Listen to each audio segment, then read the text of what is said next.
जय हिंद साथियों, मैं अपने इस वीडियो में आपका पुनः स्वागत करता हूं। दोस्तों, हम कॉम्पिटिटिव एग्ज़ाम के लिए मैथ में एक बहुत ही इंटरेस्टिंग टॉपिक की शुरुआत करने जा रहे हैं, जिसका नाम है भिन्न। तो फ्रैक्शन से संबंधित हर प्रत्येक कॉम्पिटिटिव एग्ज़ाम में एक दो क्वेश्चन देखने को मिलते रहते हैं। तो इसमें पहले जैसे आता है भिन्नों में, इसको आरोही क्रम में लगाइए, अवरोही क्रम में लगाइए, कौन सा भिन्न बड़ा होता है, कौन सा भिन्न छोटा होता है। और इसमें एक होता है जो सबसे इम्पोर्टेंट होता है, जिसको हम लोग बोलते हैं लंगड़ा भिन्न। तो लंगड़े भिन्न को भी यहाँ पे हम समझेंगे कैसे उसको हल किया जाता है। तो ये जो लंगड़ा भिन्न की बात है उसको मैं नेक्स्ट पार्ट में समझूंगा। तो अभी जो ये मेरा पहला पार्ट है, इसमें मैं पहले बेसिक समझूंगा, उसके बाद इसके जो इम्पोर्टेंट क्वेश्चन है उनको समझूंगा। फिर उसके बाद आरोही क्रम में कैसे लगाते हैं, अवरोही क्रम में कैसे लगाते हैं, और कैसे पहचानते हैं कौन सा भिन्न बड़ा है और कौन सा भिन्न छोटा है। तो आइए वीडियो को स्टार्ट करते हैं। देखिए, पहले तो हमको बेसिक ये समझना भिन्न क्या होता है। भिन्न का मतलब होता है कि जो संख्याएं p बटे q के फॉर्म में लिख उठती हैं उनको हम भिन्न कहते हैं। देखिए, थोड़ा सा आपके मन में एक डाउट ये आएगा कि हम लोग ये पढ़ते हैं जो परिमेय संख्या होती है, जो परिमेय संख्या होती है उसको भी हम परिभाषित करते हैं कि p बटे q के रूप में लिख सकते हैं। और ये बताया जाता है कि q डज नॉट इक्वल 0 होना चाहिए। तो ये कंडीशन भिन्न के लिए भी फॉलो है और ये कंडीशन परिमेय संख्याओं के लिए भी फॉलो है। बट डिफरेंट क्या है इसको समझ लीजिए। देखिए, भिन्न और परिमेय संख्या में मेन डिफरेंट ये है कि जो परिमेय संख्याएं होती हैं वो प्लस और माइनस दोनों में हो सकती हैं।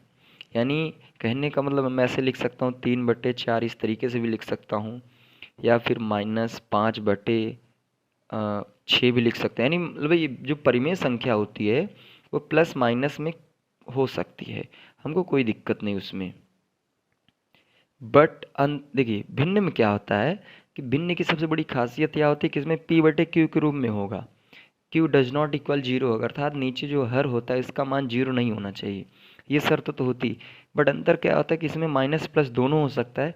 लेकिन भिन्न में जो भी संख्याएं लिखी जाएंगी, चाहे वो अंश में लिखी जाएं चाहे हर में लिखी जाएं, वो सदैव पॉजिटिव लिखी जाती हैं, कभी नेगेटिव नहीं लिखी जाती हैं। अर्थात कहने का मतलब कभी माइनस में नहीं लिखा जाएगा। जैसे अगर मैं कहूँ इसमें प्लस माइनस दोनों हो सकता है। अगर मैं ये कहूँ कि 5/7 ये कैसी संख्या है, भिन्न है कि परिमेय, तो हम ये कहेंगे कि जो संख्या है ये भिन्न भी है और परिमेय भी संख्या है।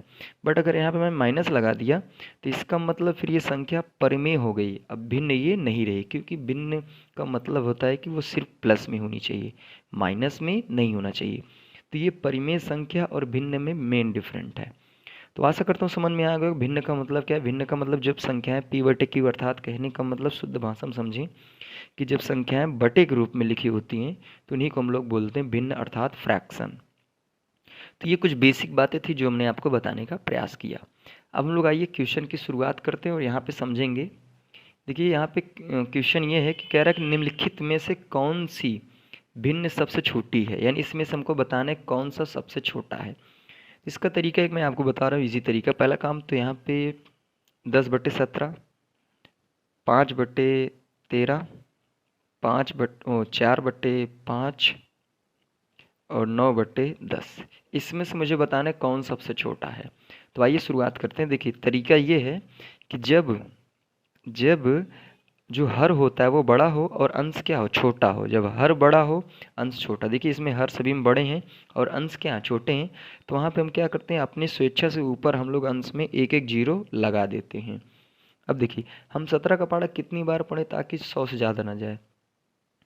तो 17 दूनी 34, 51, 17 चौक 68, 85, 17 छक्के 102, यानी 17 17 पच्चीस 85। ज़्यादा नहीं जाना है, कम ही रहना है। तो 17 छक्के 102 हो जा रहा है, तो हमको 85 तक ही जाना है। सो 17 + 85 और यहाँ पे शेष फल 15 बचा। अब देखिए, 13 का पढ़ा कितनी बार पढ़े ताकि 50 से ज़्यादा ना जाए। 13 × 3 = 39, 13 × 4 = 52, ज़्यादा हो रहा है। तो 13 × 3 = 39 और शेष फल 11 बचा।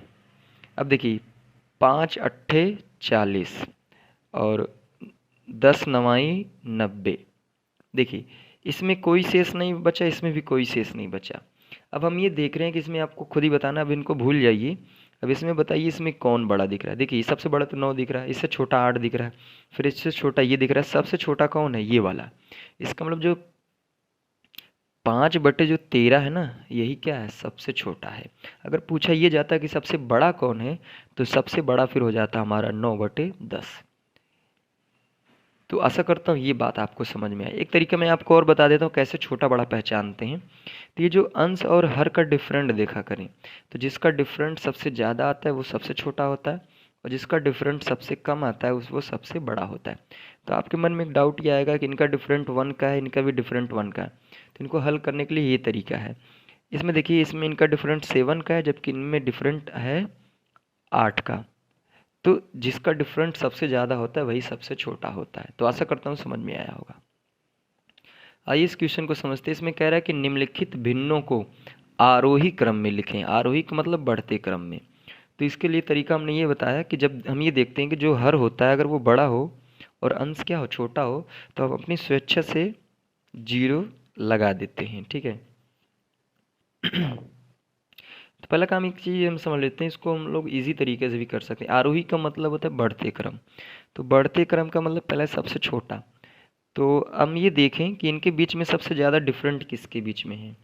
तो 5-2 के बीच, 5-7 के बीच में 2 का डिफरेंट, 6-11 के बीच में 6 का डिफरेंट, और 17-19 के बीच में 2 का डिफरेंट।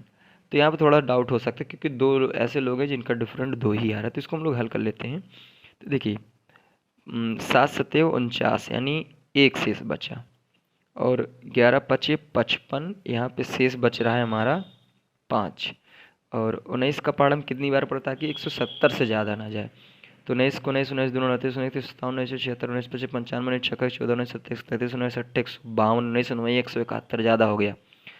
तो सबसे बड़ा कौन है, सबसे बड़ा यही है, जिसको हम सबसे बाद में लिखेंगे। तो पहले जो सबसे छोटा है वो है 6/11, फिर इससे बड़ा है 5/7, और जो सबसे बड़ा है वो है 17/19। तो कहने का मतलब ये जो आंकड़ा हमने लिख दिया है, ये आंकड़ा आरोही क्रम में लिखा। आरोही का मतलब होता है बढ़ते क्रम, और बढ़ते क्रम में सबसे पहले छोटी संख्या, फिर उससे बड़ी संख्या, फिर सबसे बड़ी संख्या। तो आशा करता हूँ समझ में आया होगा। आइए इस क्वेश्चन को समझते हैं। इस क्वेश्चन में ये कहा जा रहा है कि आंकड़ों को हमको लिखना है अवरोही क्रम। तो देखिए, इससे पहले का जो क्वेश्चन था उसमें हमने आरोही क्रम में लिखा था। आरोही का मतलब बढ़ते क्रम में लिखा था। अब इस क्वेश्चन में क्या करना है, अवरोही क्रम में अर्थात घटते क्रम में लिखना है। तो घटते क्रम में सबसे पहले बड़ी संख्या लिखी जाती, फिर उससे छोटी, फिर सबसे छोटी। तो आइए स्टार्ट करते हैं। देखिए, पहला तो तरीका यही है कि जो संख्याएं दी हों उनको एज इट इज़ लिख दीजिए। अच्छा, अब ये देखते हैं कि इनके बीच में सबसे ज़्यादा डिफरेंट किसके बीच में। तो इनके बीच में 2 का डिफरेंट है, इनके बीच में 5 का डिफरेंट है, इनके बीच में 4 का डिफरेंट है। तो इनके बीच में देखिए, इन दोनों के बीच में 2 का डिफरेंट है, इन दोनों के बीच में 5 का डिफरेंट है, इन दोनों के बीच में 4 का डिफरेंट है। तो हमने यही बताया कि जिनके बीच डिफरेंट ज़्यादा होता है वो सबसे छोटे होते हैं, और जिनके बीच डिफरेंट कम होता है वही सबसे बड़े होते हैं। तो इनके बीच का डिफरेंट सबसे कम है, तो यानी इसका मतलब सबसे बड़ा यही होगा। तो इनको अवरोही क्रम में सबसे पहले बड़े को लिखा जाता है। तो 2/7 पहले लिखा जाएगा, फिर उसके बाद इसको लिखा जाएगा। ठीक है, सॉरी, इसको नहीं, इसको लिखा जाए क्योंकि इनके बीच का डिफरेंट कम है। तो 1/5, फिर उसके बाद 3/8। तो ये हमारा अवरोही क्रम हुआ। उम्मीद करता हूँ ये तरीका समझ में आया होगा। देखिए, हमने ये बताया कि जिसके बीच का डिफरेंट जितना ज़्यादा होता है वो संख्या सबसे छोटी होती है, और जिनके बीच का डिफरेंट कम होता है वो सबसे बड़ी होती है। तो सबसे कम इनके बीच में, फिर उसके बाद इनके बीच में, फिर उसके बाद इनके बीच में है। तो हम ये देख पा रहे हैं कि सबसे ज़्यादा डिफरेंट किसके बीच कम है, तो ये, तो सबसे बड़ी संख्या ये हुआ, फिर उसके बाद इनको, फिर उसके बाद इनको। आशा करता हूँ समझ में आया होगा। आइए इस क्वेश्चन को समझते। देखिए, यहाँ पे माइनस आ गया है। तो माइनस में आपको ये ध्यान देना है कि माइनस की खासियत यह होती है कि जो सबसे बड़ा होता है वही सबसे छोटा होता है, और जो सबसे छोटा होता है वही सबसे बड़ा होता है। ये उल्टा चलता है प्रोसेस इसमें। आरोही क्रम में लिखना है, तो आरोही क्रम का मतलब बढ़ते क्रम में लिखना है। तो पहला काम यहाँ पे माइनस है, तो देखिए इनके बीच का डिफरेंट देखते हैं। ये पहले जैसे ही सवाल है। तो हम देख रहे हैं कि इनके बीच का डिफरेंट 2 का है, इनके बीच का डिफरेंट 5 का है, इनके बीच का डिफरेंट 4 का है। बट अंतर क्या है कि सभी में माइनस लगा हुआ है। अब देखिए, हमको आरोही आरोही क्रम में लिखना है, तो सबसे पहले आरोही क्रम का मतलब सबसे पहले छोटा। तो देखिए जो सबसे छोटा जो बड़ा होता है वही सबसे छोटा होता है, और जो बड़ा छोटा होता है वही सबसे बड़ा होता है। इसमें उल्टा प्रोसेस चलता है। तो हम ये देख रहे हैं कि इनके बीच का डिफरेंट 2 है, तो ये बड़ा होना चाहिए, लेकिन यही सबसे क्या है, छोटा है। तो यहाँ हो जाएगा -2/7।